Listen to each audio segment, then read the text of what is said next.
Selamat pagi saudara-saudara. Hari ini Jumat 2 April 2021, kita bersama-sama melaksanakan ibadah Jumat Agung. Hari ini ibadah dilaksanakan 2 kali, pukul 8 pagi dan pukul 3 sore. Tapi itu bukan berarti saudara memilih satu dari 2 ibadah tersebut. Pagi ini kita beribadah untuk mengenang kisah penderitaan dan kesengsaraan Tuhan Yesus hingga sampai ke Bukit Golgota. Ibadah sore adalah ibadah kematian atau wafatnya Tuhan Yesus. Untuk itu, marilah kita bersama-sama mengikuti kedua ibadah tersebut hari ini. Saudara-saudara dapat mengikuti kegiatan pelayanan gereja dan mendukung dalam doa, daya, dan dana dengan membaca warta gereja hari ini di website GKJ Jakarta. Kini marilah bersekutu dan bersatu hati dalam ibadah yang akan dipimpin oleh Pendeta Insinyur Yuel M. Indrasmoro STH.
Ibadah Jumat Agung ini berlangsung dengan pengakuan bahwa pertolongan kita adalah dalam nama Tuhan yang menjadikan langit dan bumi.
Ya Bapakku, jikalau engkau mau, ambillah cawan ini daripadaku. Tetapi bukanlah kehendakku, melainkan kehendak-Mu yang terjadi. Itulah doa Yesus dalam kegalauannya menghadapi saat yang berat, yaitu penderitaan dan kematiannya. Jika ada pilihan, ia ingin cawan, simbol penderitaan itu, diambil daripadanya. Tetapi ia menyerahkan diri pada kehendak Bapanya. Yesus memberikan dirinya untuk taat pada kehendak Bapanya hingga akhir.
Kita berdoa.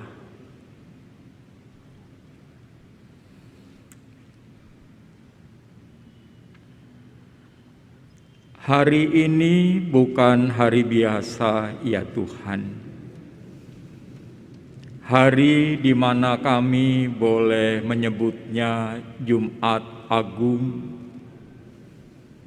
Saat kami boleh menyaksikan kembali Engkau yang adalah Allah mau menjadi manusia dan mati untuk manusia. Kiranya Kau kuasai diri kami, hati, pikiran, dan tubuh kami, agar kami dapat mengenang, agar kami dapat mengingat, agar pada akhirnya kami boleh meneladan diri-Mu pada Jumat Agung ini. Berfirmanlah Tuhan, kami semua siap untuk mendengarkannya. Dalam Kristus, firman yang telah menjadi manusia, kami berdoa. Amin.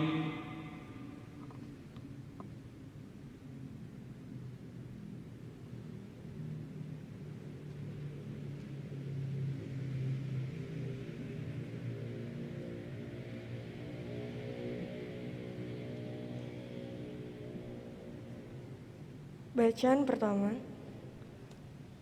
dari Yesaya pasal 52 ayat 13 sampai pasal 53 ayat 12. Yesaya pasal 52 ayat 13 sampai pasal 53 ayat 12.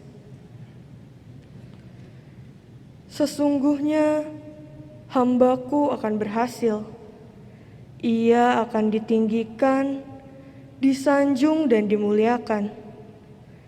Seperti banyak orang akan tertegun melihat dia. Begitu buruk rupanya, bukan seperti manusia lagi. Dan tampaknya bukan seperti anak manusia lagi. Demikianlah ia akan membuat tercengang banyak bangsa.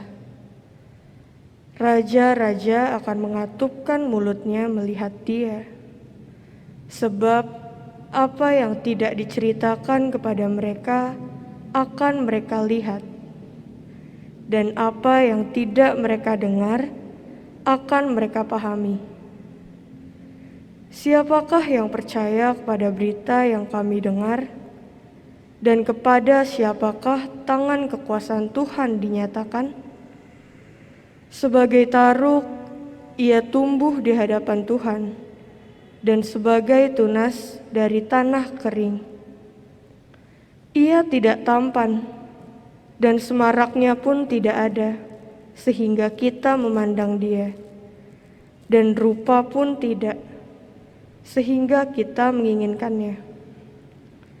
Ia dihina dan dihindari orang, seorang yang penuh kesengsaraan dan yang biasa menderita kesakitan.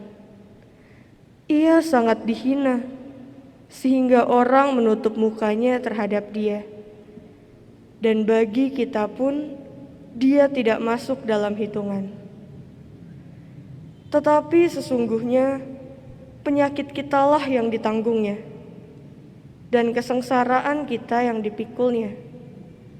Padahal kita mengira dia kena tulah, dipukul dan ditindas Allah. Tetapi dia tertikam oleh karena pemberontakan kita. Dia diremukkan oleh karena kejahatan kita. Ganjaran yang mendatangkan keselamatan bagi kita ditimpakan kepadanya, dan oleh bilur-bilurnya kita menjadi sembuh.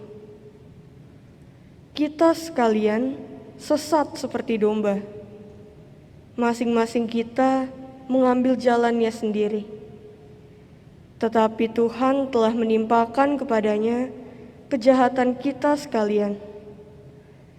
Dia dianiaya, tetapi dia membiarkan diri ditindas, dan tidak membuka mulutnya seperti anak domba yang dibawa ke pembantaian, seperti induk domba yang keluh di depan orang-orang yang menggunting bulunya. Ia tidak membuka mulutnya. Sesudah penahanan dan penghukuman ia terambil, dan tentang nasibnya siapakah yang memikirkannya? Sungguh, ia terputus dari negeri orang-orang hidup, dan karena pemberontakan umatku, ia kena tulah. Orang menempatkan kuburnya di antara orang-orang fasik, dan dalam matinya, ia ada di antara penjahat-penjahat. Sekalipun ia tidak berbuat kekerasan, dan tipu tidak ada dalam mulutnya. Tetapi Tuhan berkehendak meremukkan dia dengan kesakitan. Apabila ia menyerahkan dirinya sebagai korban penebus salah, ia akan melihat keturunannya. Umurnya akan lanjut, dan kehendak Tuhan akan terlaksana olehnya. Sesudah kesusahan jiwanya, ia akan melihat terang dan menjadi puas.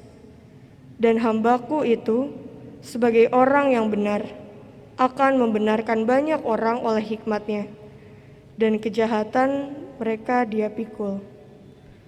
Sebab itu aku akan membagikan kepadanya orang-orang besar sebagai rampasan, dan ia akan memperoleh orang-orang kuat sebagai jarahan, yaitu sebagai ganti karena ia telah menyerahkan nyawanya ke dalam maut, dan karena ia terhitung di antara pemberontak-pemberontak. Sekalipun ia menanggung dosa banyak orang dan berdoa untuk pemberontak-pemberontak. Demikian sabda Tuhan. Syukur kepada Allah.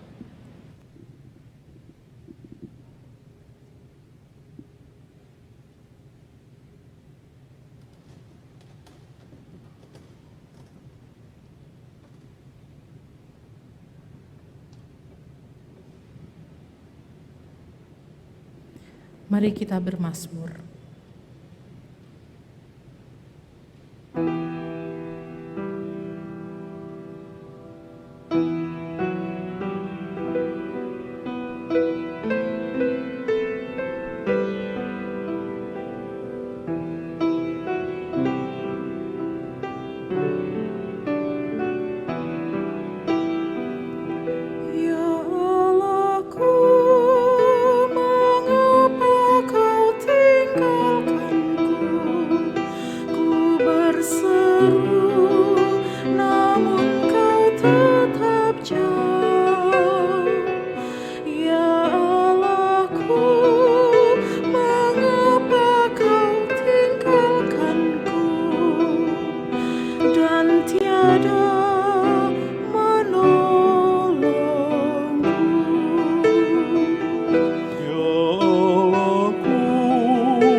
Ibuku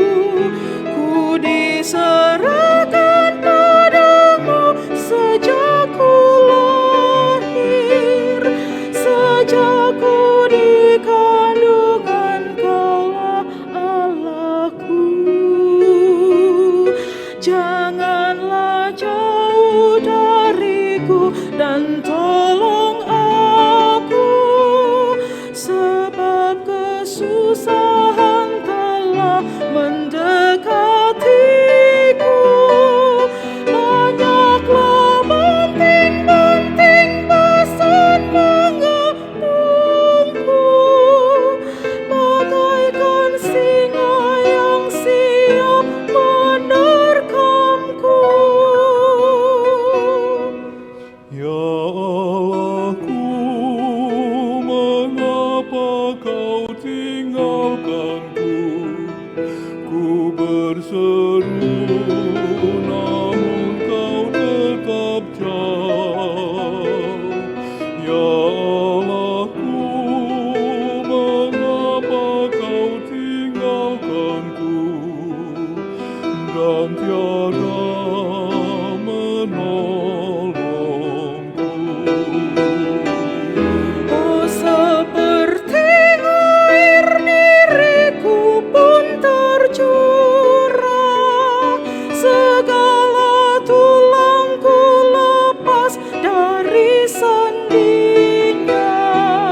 Hatiku jadi seperti lilin meleleh yang hancur luluh di dalam dadaku.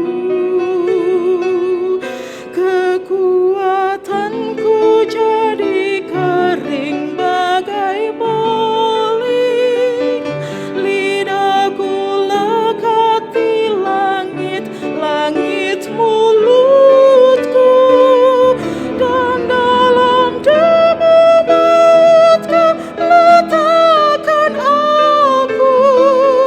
Ya Allahku, mengapa kau tinggalkanku? Ya Allahku, mengapa kau tinggalkanku? Ku berseru, namun kau tetap jauh. Ya Allahku, mengapa kau tinggalkanku dan tiada menolongku?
Bacaan kedua dari Ibrani 10 ayat 16 sampai dengan 25.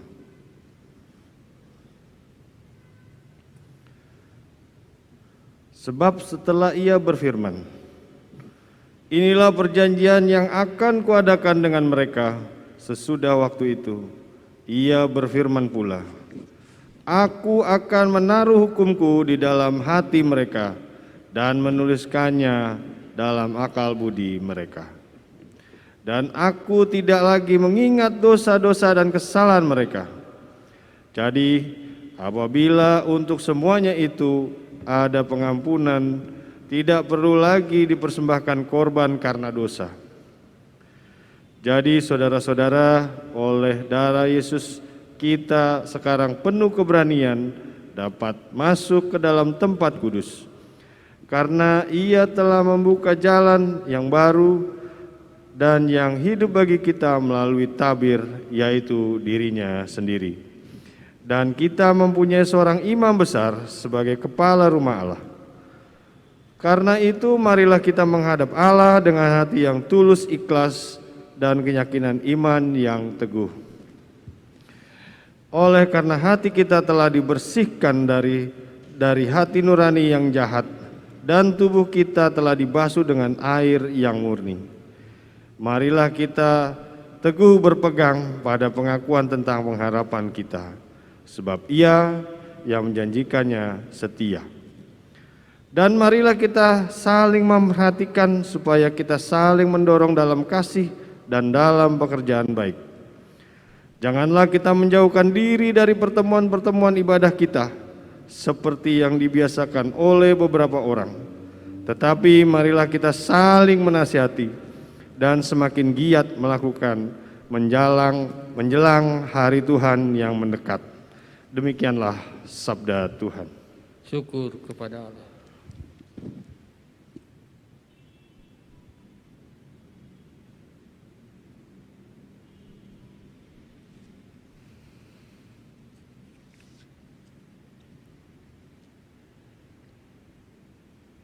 Yohanes pasal 18 ayat 38b hingga pasal 19 ayat 27 akan disampaikan melalui audio dan video. Sesudah mengatakan demikian, keluarlah Pilatus lagi mendapatkan orang-orang Yahudi dan berkata kepada mereka, Aku tidak mendapati kesalahan apapun padanya, tetapi pada kamu ada kebiasaan bahwa pada Paskah aku membebaskan seorang bagimu. Maukah kamu supaya aku membebaskan raja orang Yahudi bagimu? Mereka berteriak pula, Jangan dia, melainkan Barabas. Barabas adalah seorang penyamun. Lalu Pilatus mengambil Yesus dan menyuruh orang memisah dia. Prajurit-prajurit menganyam sebuah mahkota duri dan menaruhnya di atas kepalanya. Mereka memakaikan dia jubah ungu, dan sambil maju ke depan mereka berkata, Salam, hai raja orang Yahudi. Lalu mereka menampar mukanya. Pilatus keluar lagi dan berkata kepada mereka, Lihatlah, aku membawa dia keluar kepadamu, supaya kamu tahu bahwa aku tidak mendapati kesalahan apapun padanya. Lalu Yesus keluar, bermahkota duri dan berjubah ungu. Maka kata Pilatus kepada mereka, Lihatlah manusia itu. ketika imam-imam kepala dan penjaga-penjaga itu melihat dia, berteriaklah mereka, Salibkan dia! Salibkan dia! Salibkan dia! Salibkan dia! Kata Pilatus kepada mereka, Ambil dia, salibkan dia, sebab aku tidak mendapati kesalahan apapun padanya. Jawab orang-orang Yahudi itu kepadanya, Kami mempunyai hukum, dan menurut hukum itu ia harus mati, sebab ia menganggap dirinya sebagai anak Allah. Ketika Pilatus mendengar perkataan itu, bertambah takutlah ia. Lalu ia masuk pula ke dalam gedung pengadilan dan berkata kepada Yesus, Dari manakah asalmu? Tetapi Yesus tidak memberi jawab kepadanya. Maka kata Pilatus kepadanya, Tidakkah engkau mau bicara dengan aku? Tidakkah engkau tahu bahwa aku berkuasa untuk membebaskan engkau dan berkuasa juga untuk menyalibkan engkau? Yesus menjawab, Engkau tidak mempunyai kuasa apapun terhadap aku, jikalau kuasa itu tidak diberikan kepadamu dari atas. Sebab itu, Dia yang menyerahkan aku kepadamu lebih besar dosanya. Sejak itu Pilatus berusaha untuk membebaskan dia. Tetapi orang-orang Yahudi berteriak, "Jikalau engkau membebaskan dia, engkau bukanlah sahabat Kaisar. Setiap orang yang menganggap dirinya sebagai raja, ia melawan Kaisar."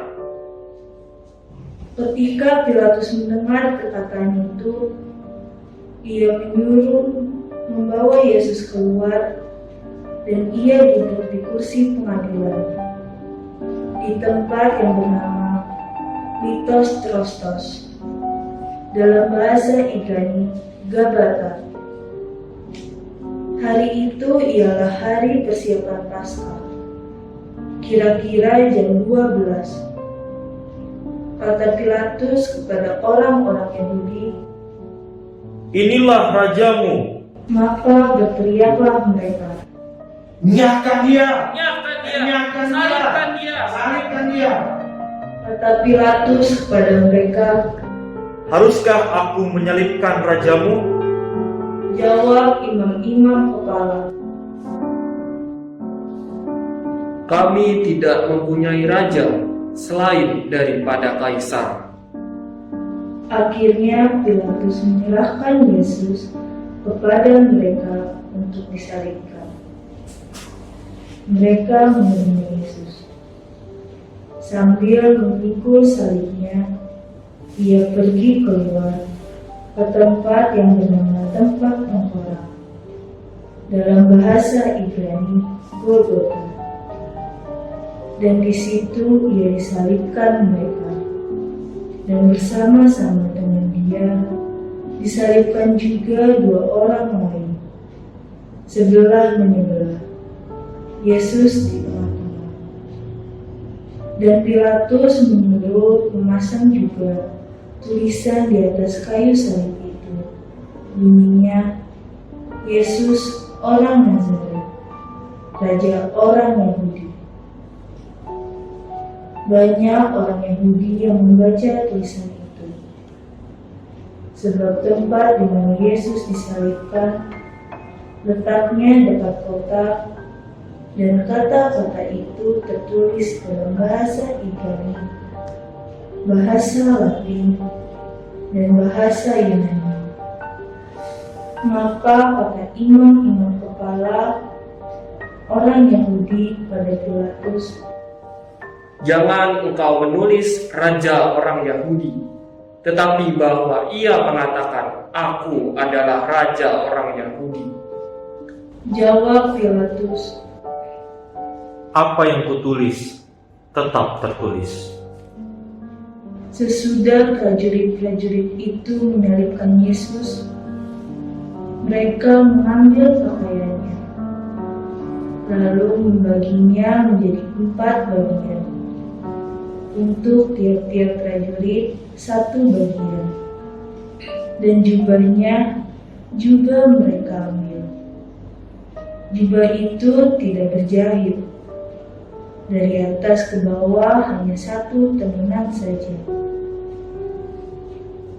Karena itu mereka berkata seorang pada yang lain, Janganlah kita membaginya menjadi beberapa potong, tetapi baiklah kita membuang undi untuk menentukan siapa yang mendapatnya. Demikianlah hendaknya supaya genaplah yang ada tertulis dalam kitab suci. Mereka membagi-bagikan pakaianku di antara mereka, dan mereka membuang undi atas jubahku. Hal itu telah dilakukan prajurit-prajurit itu. Dan dekat salib Yesus berdiri ibunya dan saudara ibunya, Maria, istri Klopas, dan Maria Magdalena. Ketika Yesus melihat ibunya dan murid yang dikasihinya di sampingnya, berkatalah ia kepada ibunya, Ibu, inilah anakmu. Kemudian katanya pada murid-muridnya, Inilah ibumu. dan sejak saat itu murid itu menerima dia di dalam rumahnya. Demikianlah Injil Yesus Kristus. Yang berbahagia ialah mereka yang mendengarkan firman Allah dan yang memeliharanya. Hosiana!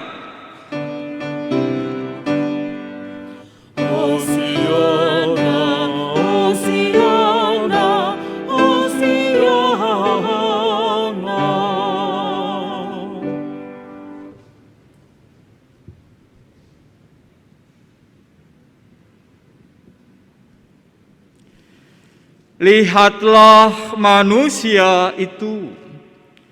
Demikianlah perintah Pilatus kepada para pendakwa Yesus. Namun saudara, kita bisa melihat perintah ini sebagai nasihat Pilatus kepada kita orang percaya abad 21. Sebab kita tidak hanya diajak untuk melihat Yesus, tetapi juga meneladan apa yang telah diperbuatnya. Lihatlah manusia itu. Pertanyaannya adalah, apakah yang kita lihat hari ini?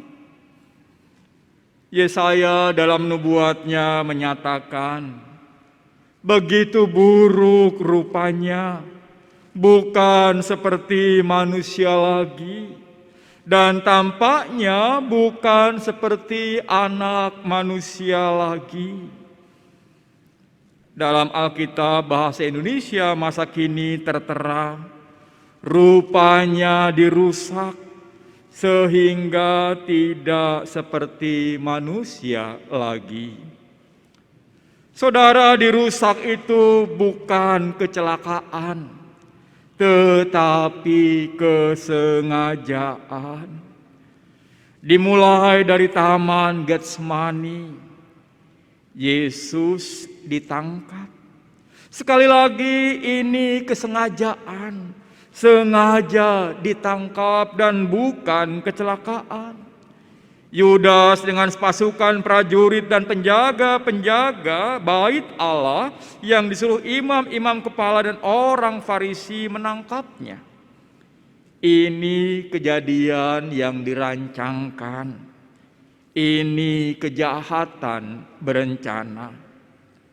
Saudara, penangkapan ini memperlihatkan bahwa Yesus orang Nazaret memang tidak masuk hitungan. Kalau kita melihat gambaran kitab Yesaya, mereka merasa salah menangkap sang guru yang dikenal penuh belas kasihan. Dan kisah di gedung pengadilan sungguh memperlihatkan bahwa Yesus memang tidak masuk hitungan. Gak direken.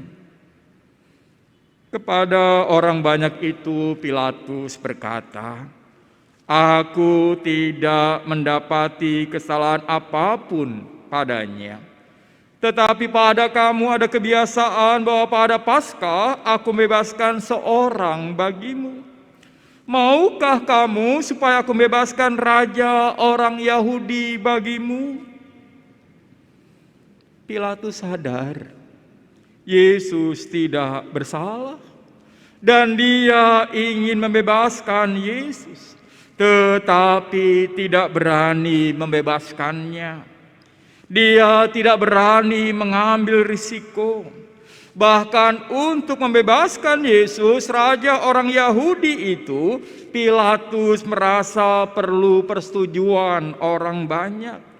Dan orang banyak memang tidak setuju. Namun Pilatus tak kurang akal, saudara. Dia meminta orang untuk menyesah Yesus, untuk mencambuk Yesus. Agaknya dia berharap orang banyak itu akan sadar, akan terenyuh dan mau mencabut tuntutannya. Dengan sengaja Pilatus mengajak, lihatlah manusia itu. Pilatus berharap Orang banyak itu tertegun, sebagaimana dalam nubuat Yesaya tadi. Pilatus berharap orang banyak itu merasa kasihan. Tetapi mereka ternyata lebih memilih untuk menyalibkan Yesus.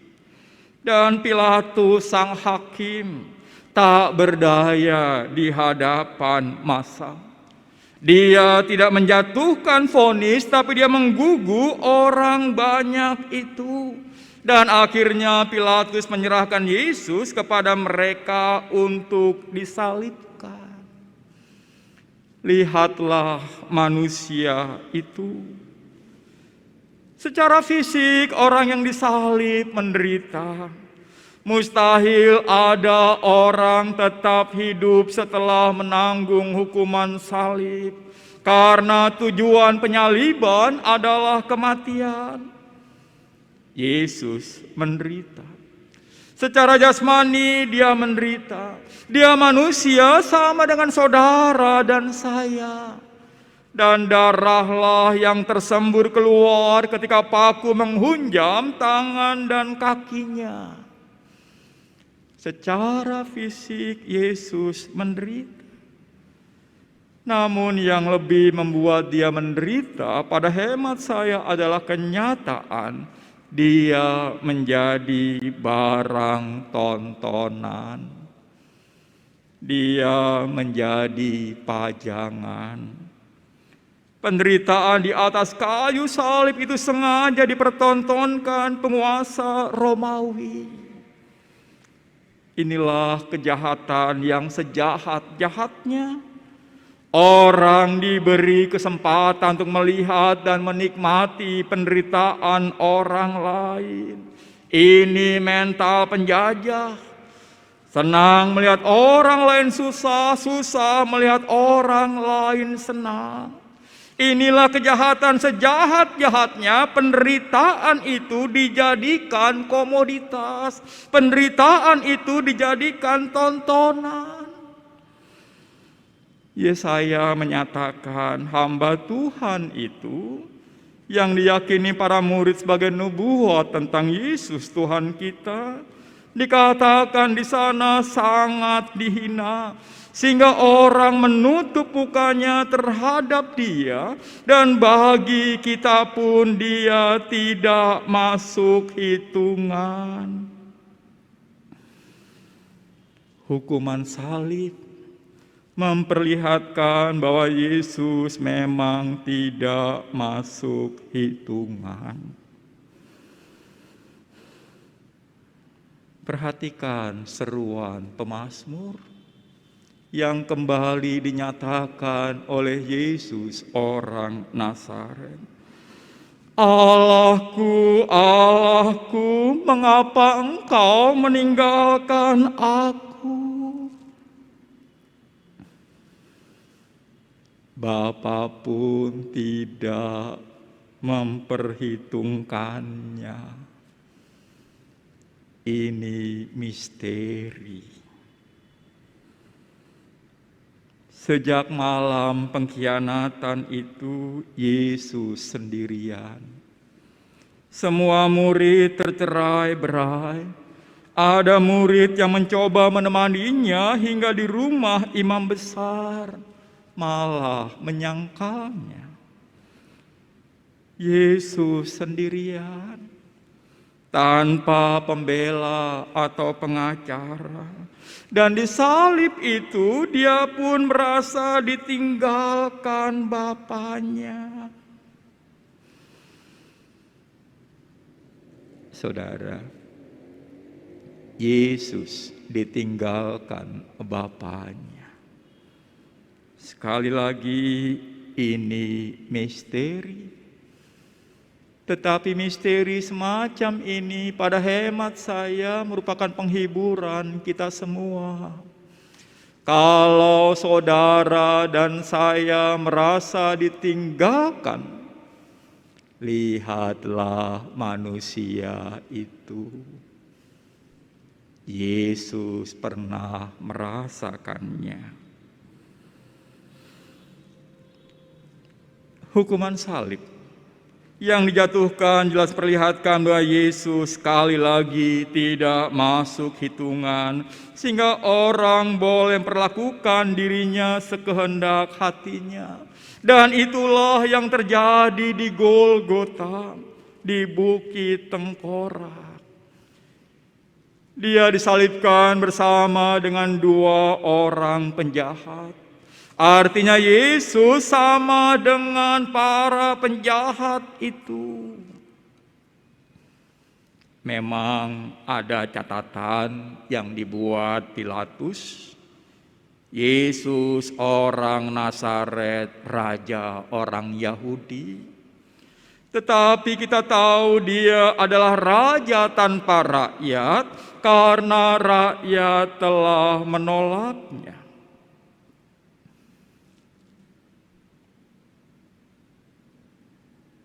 Namun Yesaya tidak berhenti sampai di situ.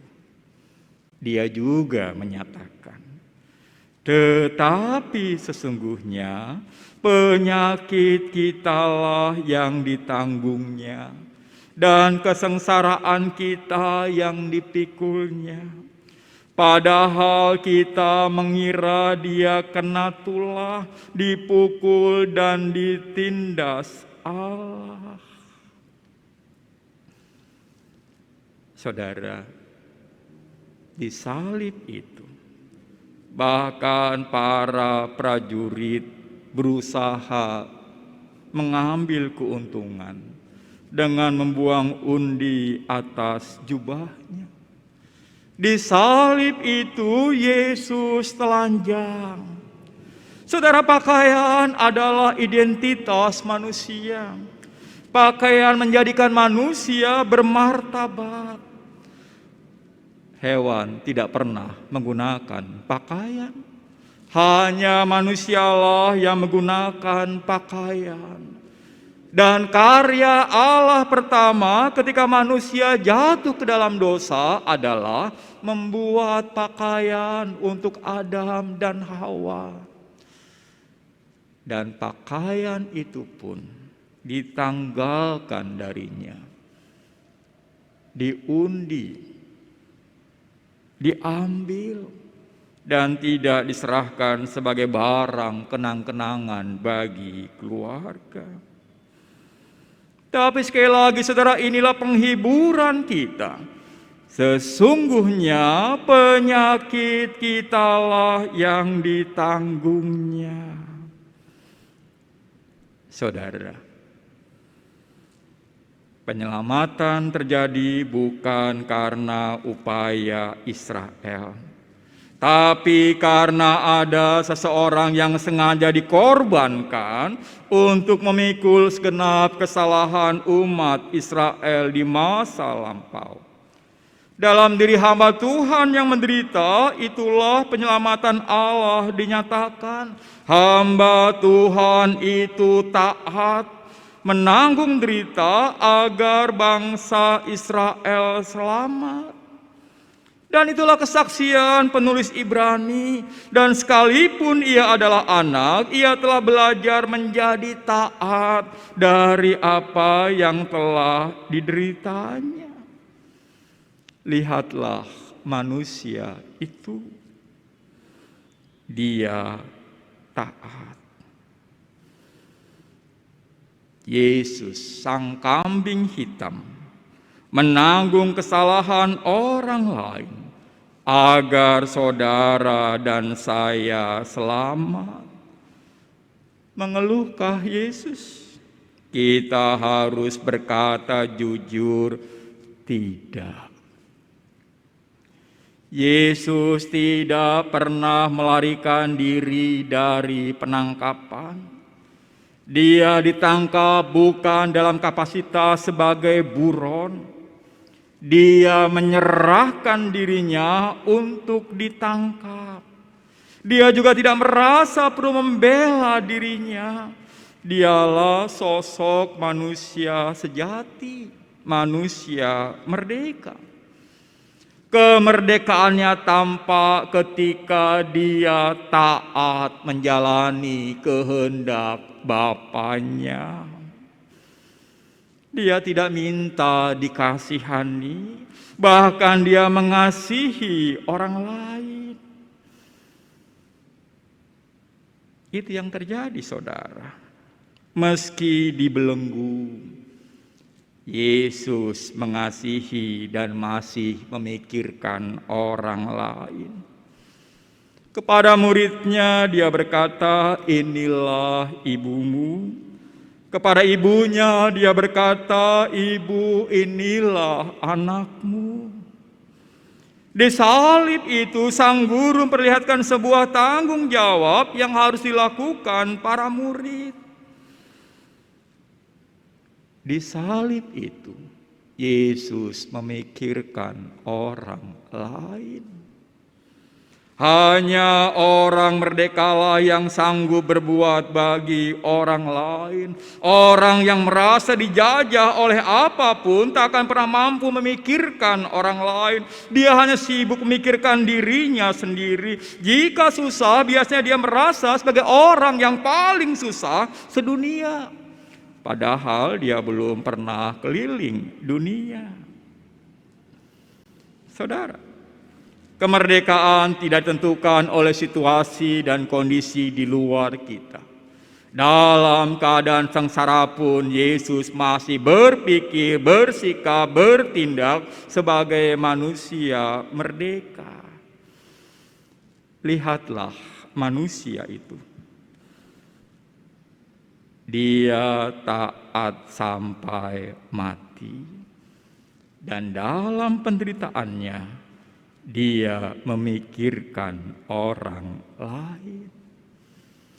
Bagaimana dengan kita, saudara, di tengah pandemi ini?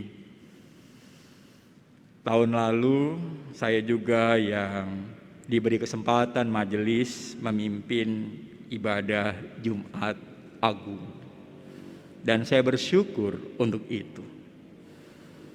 Ada dua hal yang bisa kita ambil. Yang pertama, ketaatan menjadi harga mati dalam masa pandemi ini.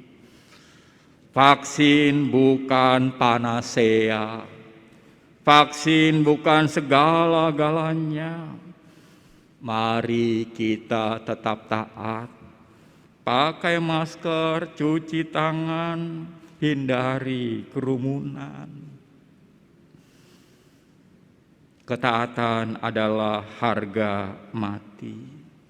Menjaga kesehatan itu urusan kita. Itu hak dan tanggung jawab kita.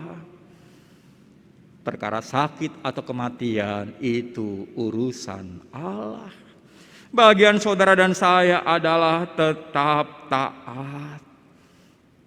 Dan kalau saudara berkesempatan nanti merasakan COVID itu, tetap taat. Percayalah, Allah menemani saudara. Dan yang kedua, di kala pandemi ini kita dipanggil juga untuk memerdekakan orang lain. Banyak orang yang resah dan gelisah tidak hanya karena COVID, tapi juga urusan perut, urusan ekonomi. Mari kita memerdekakannya. Banyak orang yang merasa sendirian, mari kita menemaninya. Sebagaimana Yesus orang Nazaret. Lihatlah manusia itu. Amin.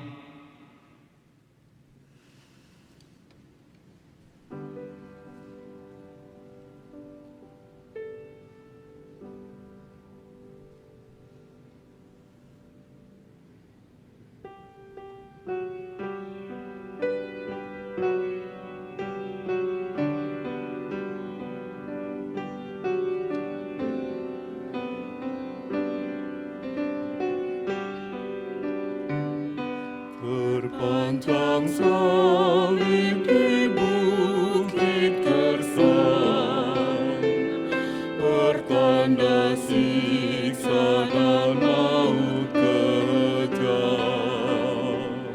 Terpaku Kristus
sehingga mati di salib.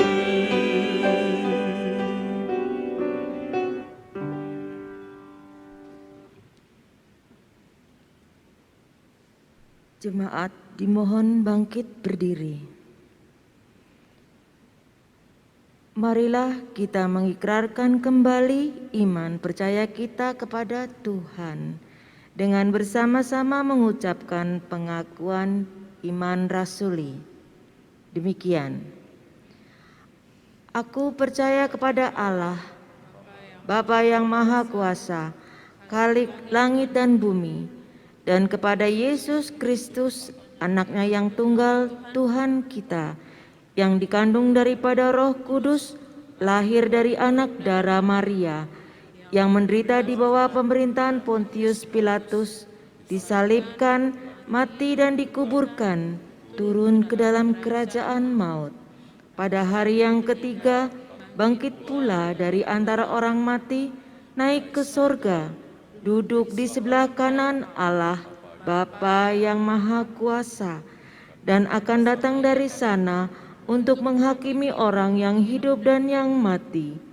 Aku percaya kepada Roh Kudus, gereja yang kudus dan am, persekutuan orang kudus, pengakuan dosa, kebangkitan daging, dan hidup yang kekal.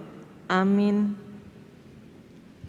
Dengan tetap berdiri, mari kita bergandeng tangan, kita kumandangkan doa Bapa kami dalam nyanyian.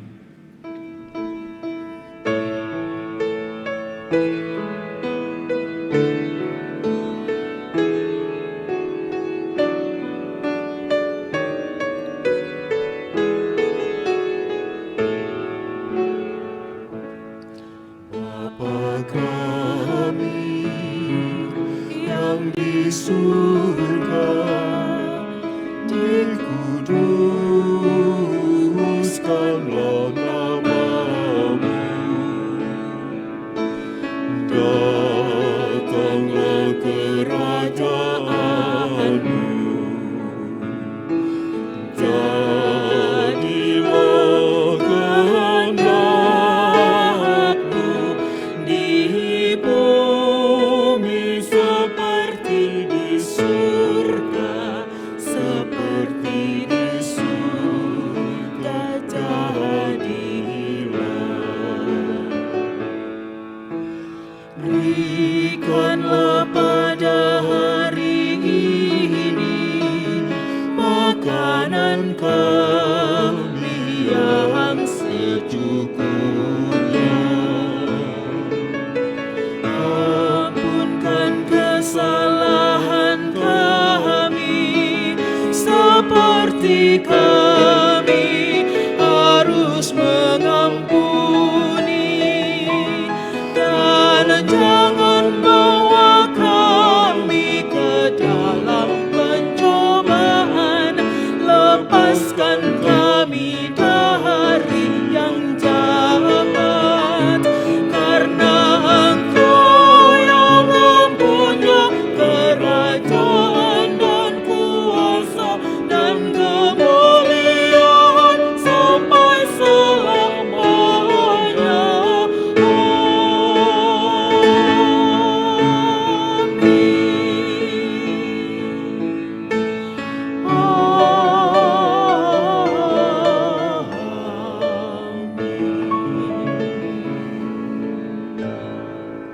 Silahkan duduk, mari kita bersyafaat. Karena Engkaulah yang empunya kerajaan dan kuasa dan kemuliaan sampai selama-lamanya, ya Tuhan. Mampukan kami taat memenuhi panggilan kami yang Tuhan berikan kepada kami, entah kami sebagai suami, istri, anak, orang tua, karyawan, pengusaha, profesional. Mampukan kami taat, ya Tuhan. Jangan biarkan kerumitan dunia ini membuat kami tergoda untuk mengambil keuntungan di kala kesempitan. Mampukan kami taat ya Tuhan, taat di bawah kehendak Tuhan. Khususnya di tengah pandemi ini, mampukan kami taat. Pakai masker, cuci tangan, hindari kerumunan. Karena vaksin bukanlah segala-galanya. Kiranya Tuhan yang menolong kami untuk tetap taat. Kami rindu berdoa ya Tuhan untuk rencana vaksinasi yang sedang berlangsung hingga kini. Tuhan berkati semuanya. Berkati pemerintah bangsa kami. Mampukan koordinasi sungguh dapat berjalan dengan baik. Jangan biarkan ada kecurangan di sana sini, di mana orang rebutan vaksin. Tuhan, mampukan kami juga tidak ikut rebut-rebutan vaksin. Mampukan kami sabar menunggu proses vaksinasi. Karena Engkaulah yang mempunyai kerajaan dan kuasa dan kemuliaan sampai selama-lamanya ya Tuhan. Tolong kami pada masa pandemi ini, di tengah kesulitan kami, boleh tetap memikirkan orang lain. Karena kami percaya Tuhan pasti ada orang yang lebih susah dari kami. Mampukan kami untuk berbagi. Mampukan kami untuk mengasihi. Mampukan kami boleh bertindak selaku manusia merdeka.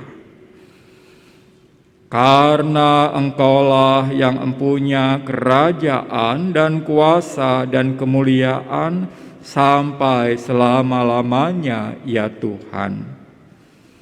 Inilah syafaat kami ya Tuhan, dalam pengasihan-Mu kami mohon.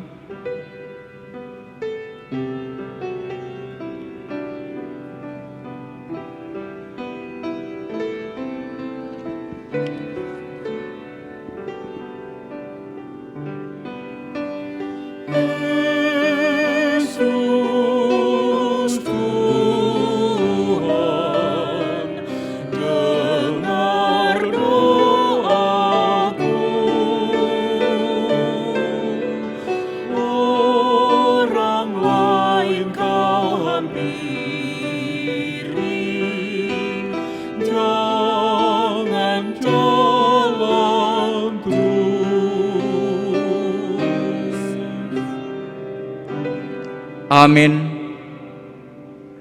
Kini saatnya memberikan persembahan kita kepada Tuhan dengan ayat pengantar dari 2 Korintus 8 ayat 1 sampai 2. Saudara-saudara, kami hendak memberitahukan kepada kamu tentang kasih karunia yang dianugerahkan kepada jemaat-jemaat di Makedonia.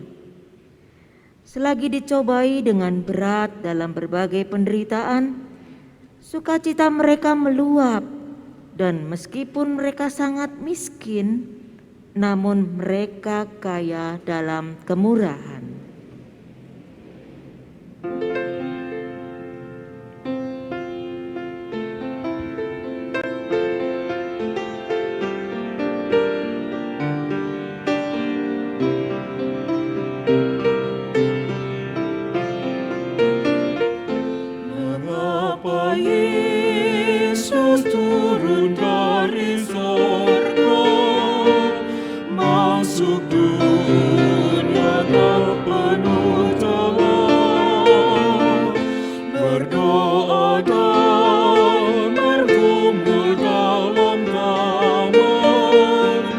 Jawan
Jemaat dimohon bangkit berdiri. Saudara-saudara yang dikasihi Tuhan Yesus, marilah kita persembahkan persembahan kita dalam doa kepada Tuhan. Ya Tuhan Allah, kasih-Mu agung dan mulia. Kami menyerahkan persembahan sebagai ungkapan syukur kepadamu. Kami sadar ya Tuhan, bahwa persembahan kami tidak sebanding dengan kurban tubuh dan darah-Mu. Terima dan kuduskanlah ya Tuhan Allah, agar berguna bagi pewartaan kasih dan karya keselamatan-Mu bagi dunia.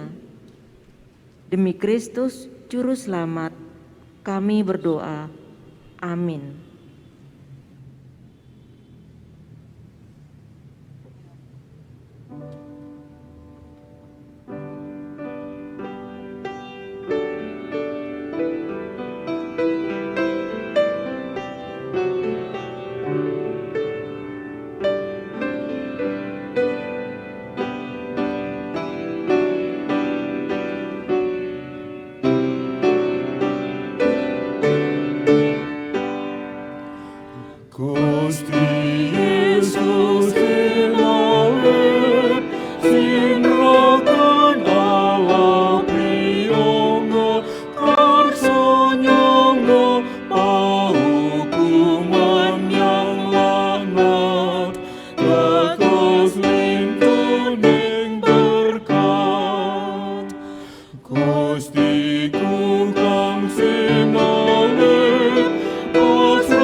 Arahkanlah hatimu kepada dunia.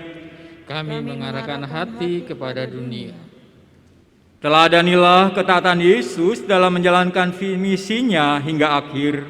Dengan pertolongan Tuhan, kami ingin hidup taat pada perintahnya hingga akhir. Terpujilah Allah, Bapa dan Anak dan Roh Kudus, yang tidak pernah memisahkan kami dari kasih-Nya, sekarang sampai selama-lamanya. Tuhan berkati saudara dan melindungi saudara. Tuhan menyinari saudara dengan wajah-Nya dan beri saudara kasih karunia. Tuhan menghadapkan wajah-Nya kepada saudara dan beri saudara damai sejahtera.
Amin.